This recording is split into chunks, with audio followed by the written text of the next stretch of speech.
Hayward Field Tower. Here is the Xfinity Women's 200 meters, starting with T.T. Terry, part of two World Championship quartets in the 4x1 for Team USA. She gets the draw in 9. Antonique Strawn of the Bahamas was 6th in the World Championship final in Hungary. She will start in lane 8. That's a good lane draw for her.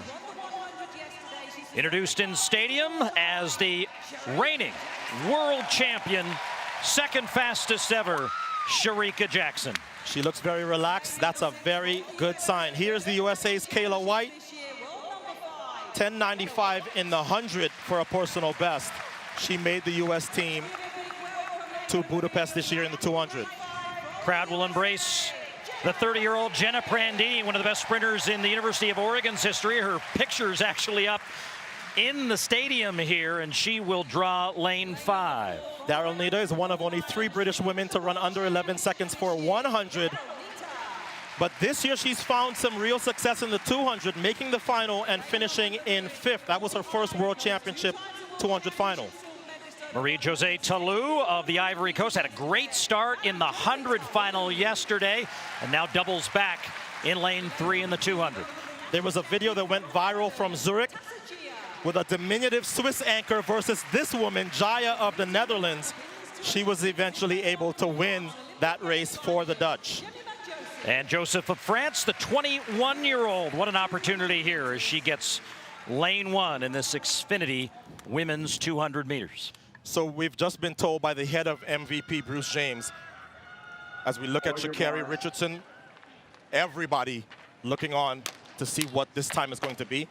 Antonique Strawn in 8 is sort of the rabbit, we have been told by Bruce James, for Shericka Jackson. So her job is to be very, very aggressive and to give Shericka a target on the outside. The number 21:34, women's Xfinity 200 meters. Set. And Jackson has gotten off to a good start. She has caught and passed Strawn.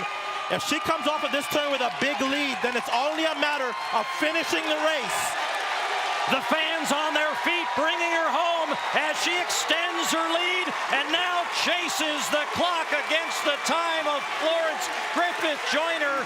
21:56 will be the time. Still a big smile. What a year. World champion, Diamond League champion. She'll have some more shots at it. She still gets a meet record for her efforts. And man, she is tough to beat, not just at 200, but in this building. She won the world title here last year, dominated once again in Budapest at the World Championships this year, and no help from the wind, 0.3 meters per second. But it probably wasn't a world record type day. She seemed a little flat. Remember, she won the 100 yesterday. There may be some fatigue at this point of the season. Still a phenomenal race for Jackson, but the world record will have to wait for another year. Season's best for Tallou in 22:10, and Strawn wasn't much of a pace setter. She set the pace for about the first 25 meters. So let's get another look at the twice world champion. Yeah, Strawn didn't really do her any favors. She was kind of casual, even though she would finish 3rd. Shericka just seemed a little flat to me today. She didn't have the pop that we saw when she just ran that 21.4 post-Worlds. And of course, nobody can hang with her in the latter part of the race.